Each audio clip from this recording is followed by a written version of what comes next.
የሁለት ጀነራሎች አስገራሚ ንግግር። ሁኔታችን ልክ አይደለም፣ በፍጥነት መስመር ማስያዝ አለብን፣ ህወሓት መጥፋት አለበት ያለው ጀነራል ጻድቃን ገብረትንሳኤ እንዲሁም ትግራይ ላይ ስፍራቸው ያደረጉት ሰይጣኖች ካልተወገዱ ረፍት የለም ያለው ጀነራል ባጫ ደበሌ ለትግራይ ህዝብ እንቆረቆራለን ሲሉ ተደምጠዋል። ሁለቱም የሰጡት ቃል ምን ይመስላል የሚል በዛሬው ዝግጅታችን እናያለን። ከሽሬ ከተማ የታፈሱ ወጣቶች ያቀረቡት የአድኑን ጥሪ።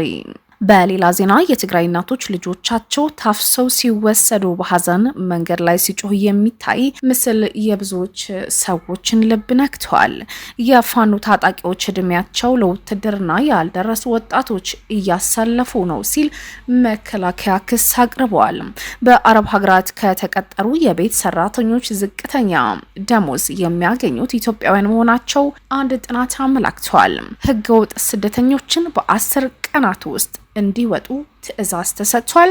ከፍተኛ ጫና የነበረባቸው ጠቅላይ ሚኒስትር ከስልጣን ለቀቁ። እንደምን ቆይታችኋል? የጎልጎል ሚዲያ ቻናላችን ቤተሰቦች ዋና ዋና ነጥቦችን በማንሳት የዛሬው ዝግጅታችን ጀምረናል። ቻናላችን ላይክ፣ ሼር፣ ሰብስክራይብ በማድረግ ይከታተሉን። ዝርዝሩን እናስደምጣችሁ።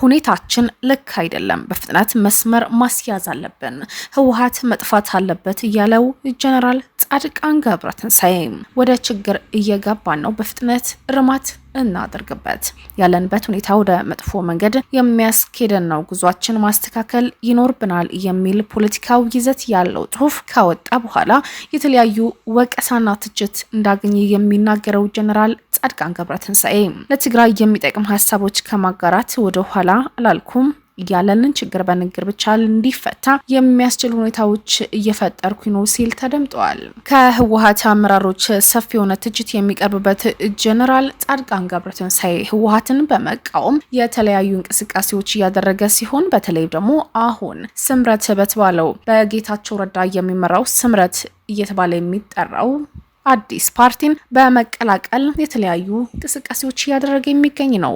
ጀነራሉ ከኤርትራ ጋር ጥምረት ፈጥረን የምንወጣው ሆነ የምንፈታው ችግር የለም የሚል አቋም የያዘ ሲሆን ትግራይ ላይ ያለው አመራር ለማስወገድ ጠንካራ እንቅስቃሴ እንደሚያደርግ አሳውቋል።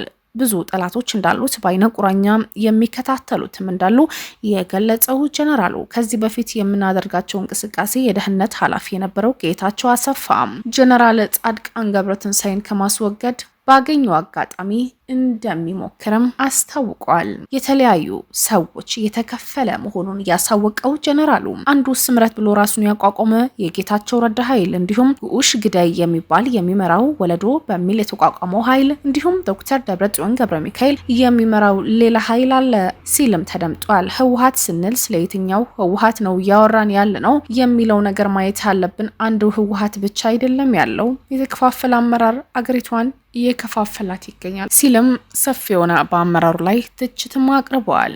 ጀነራሉ ቃለ መጠይቅ በሰጠበት በተመሳሳይ ሌላ ጀነራል አስገራሚ ንግግር ተሰምቶለታል። አሁን ለህዝብ ትግራይ ቆረቆራለሁ ሲል የተደመጠው ጀነራል ባጫ ደበሌ ከዚህ በፊት የተናገርኩት ንግግር ልክ ነው የሚል ይዘት ያለው ቃለ መጠይቅ ከኢቲቪ ጋር ያደረገው ጀነራል ባጫ ደበሌ የህወሓት አመራሮች ሰይጣኖች ናቸው የሚለው አባባል እስማማበታለሁ ሲልም ተደምጠዋል። ከቀናቶች በፊት መሪዎቻችን ሰዎች አይደሉም ሰይጣኖች ናቸው ሲሉ የተደመጡት እማማ አኸዛ መታሰራቸውና ቆይተው በዋስ መፈታታቸው የሚታወስ ሲሆን ጀነራሉም እማማ አኸዛ መታሰር ንግግር ምክንያት በማድረግ እኔ ሰይጣኖች ናቸው ያልኳቸው ልክ ነበርኩ፣ ይህ ኃይል አያስፈልግም ሲል ተደምጠዋል። በትግራይ ጦርነት ላይ በፌዴራል መንግስት በኩል ቆመው ጠንካራ ውድመት እንዲደርስ ካደረጉ ቀዳሚው ጀነራል የሆኑት ባጫ ደበሌ አሁንም ሌላ ዙር ጦርነት ለመቀስቀስ የምናደርገው የህወሓት ቡድን ለማስወገድ ቁርጠኝነት አለን ሲሉም ተደምጠዋል።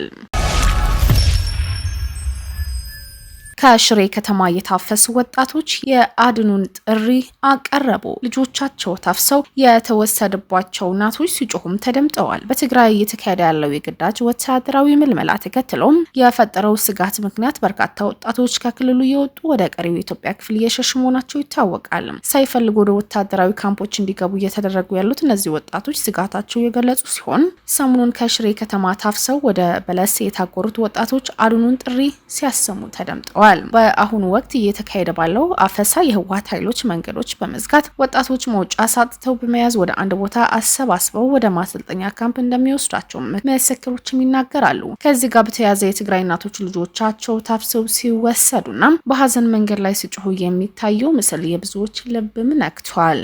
እየባሰበት እየሄደ ያለው ይሄ ወጣቶች አፈሳ በርካቶች መኖሪያቸው ጥለው እንዲሸሹ ያደረገም ይገኛል። የፋኖ ታጣቂዎች እድሜያቸው ለውትድርና ያልደረሱ ወጣቶች እያሰለፉ ነው ሲል መከላከያ ከሰሰም። የመከላከያ ሰራዊት በፋኖ አማጺዎች ላይ ያልተለመደ ክስ አቅርበዋል። ሰራዊቱ በትግራይ ጦርነት ወቅት ህወሓትን ሲወቅስበት የነበረው ክስም ለፋኖ ሲከስ ታይቷል። ጽንፈኛ በማለት የሚጠራቸው የፋኖ አማጺዎች እድሜያቸው ለውትድርና ያልደረሱ መከላከያ ጽንፈኛ እያለ የሚጠራቸውን የፋኖ አማጺዎች ኃይል የሚላቸው የፋኖ ኃይሎች እድሜያቸው ለውትድርና ያልደረሱ ወጣቶች በግድ እያሰለፈ ነው በማለት ከሰዋል። እድሜያቸው ለውትድርና ያልደረሱ የተማረኩ የጽንፈኛው አባላት ተገደው መግባታቸው በተገኘው አጋጣሚ ቤተሰቦቻቸው እንዳይመለሱ ወደ ማቆያ አካባቢ ወስደው ለጥፋት ዓላማ እንደሚጠቀሙባቸው ነግረውኛል ሲል መከላከያ በፋኖ አማጺያን ያላቸው አካላትም ክስ ማቅረቡን ቀጥለዋል። በአረብ ሀገራት ከተቀጠሩ የቤት ሰራተኞች ዝቅተኛ ደሞዝ የሚያገኙት ኢትዮጵያውያን መሆናቸው ጥናት አመላከተ። በአረብ ሀገራት ውስጥ ከሚሰሩ የቤት ሰራተኞች መካከል ከፍተኛ ደሞዝ የሚከፈላቸው ፊሊፒንሳውያን መሆናቸው ጥናቱ አስረድቷል። ዘ2026 ጂሲሲ ዶሜስቲክ ወርከር ሳላሪ ሪፖርት በሚል ርዕስ የተከናወነው ይህ ጥናት በገልፍ ባህረ ሰላጤ ሀገራት የተቀሩት የቤት ሰራተኞች ያማከለ ሲሆን መረጃው ለማዘጋጀትም በስድስት የገልፍ ባህረ ሰላጤ ሀገራት ውስጥ ያሉ 2100 የመንግስት ምንጮች ፈቃድ ያላቸው ኤጀንሲዎች የተገኘ መረጃ ጥቅም ላይ ውሏል። በጥናቱ በቤት ሰራተኞች፣ ሞግዚቶች፣ ምግብ አብሳዮች፣ ሹፌሮች ደሞዝ ላይ ያተኮረ ሲሆን በገልፍ ሀገራት ውስጥ የሚገኝ የቤት ሰራተኞች ክፍያ ከ2025 ጋር ሲነጻጸር 7% ከፍ ማለቱ የጠቀሰው ጥናቱ በዚህ ዓመት የዩናይትድ አረብ ኤምሬት የሚሰሩ የፊሊፒንስ ዜጋ የሆኑ ሰራተኞች በ7% ደሞዛቸው ማገዱም አስታውቋል። የህንድ የቤት ሰራተኞች በአማካኝ 115 የባህሬን ዲናር እንደሚያገኙ የጠቀሰው ጥናቱ ኢትዮጵያውያን ደግሞ በአማካኝ 105 ዲናር እንደሚያገኙና እስከ 90 ዲናር ድረስም እንደሚቀጠሩ አስታውቋል። ጥናቱ አስከትሎም በኪዌት የቤት ሰራተኞች በአማካኝነት በ145 የኪዌት ዲናር እንደሚከፈላቸው ሲገልጽ ኢትዮጵያውያን ግን 95 ዲናር እንደሚከፈላቸው ጠቅሷል። በኳታር የቤት ሰራተኞች አማካኝ ክፍያ 1900 ሪያድ መሆኑ ጠቅሶ የኢትዮጵያውያን ደግሞ 1300 መሆኑ አስረድቷል። በሌላ በኩል በኦማን ኢትዮጵያውያን 97 የኦማን ሪያል እንደሚያገኙ በመጥቀስ በሀገሪቱ ውስጥ የቤት ሰራተኞች አማካኝ ደሞዛቸው 145 ሪያል እንደሆነም አስታውቋል። የሶማሊላንድ መንግስት ህገወጥ ስደተኞች በ10 ቀናት ውስጥ እንዲወጡ ትዕዛዝ አስተላለፈ። የሶማሊላንድ ደህንነት ሚኒስትር ዴኤታ አብዳረሺድ ማጋሎ ዛሬ በሰጡት ጋዜጣዊ መግለጫ ማንኛውም በህገወጥ መንገድ በሶማሊላንድ ውስጥ የሚኖር የውጭ ሀገር ዜጋም በ10 ቀናት ውስጥ ለቆ የመውጣት ግዴታ አለበት ሲል አስታወቁ። ጨምረው እቃ ለማዘጋጀት ለመሰናዳት 10 ቀን በቂ ነው። በጠቀሰው ጊዜ ገደብ ለቆ ያልወጣ ግን በግዳጅ እንዲወጣ ይደረጋል በማለት አስጠንቅቋል። ይህንን ትዕዛዝ ለማውጣት ያስፈልገው የደህንነት ስጋት በመፈጠሩ የውጭ ሀገር ዜጎች በሀገሪቱ ህግና ስርዓት ውስጥ መካተት ስላለባቸው መሆኑን ይፋ አድርጓል። በሌቨር ፓርቲ ውስጥ ከፍተኛ ጫና የበረታባቸው የእንግሊዝ ጠቅላይ ሚኒስትር ኪር ስታመር ስልጣን ለቀቁ።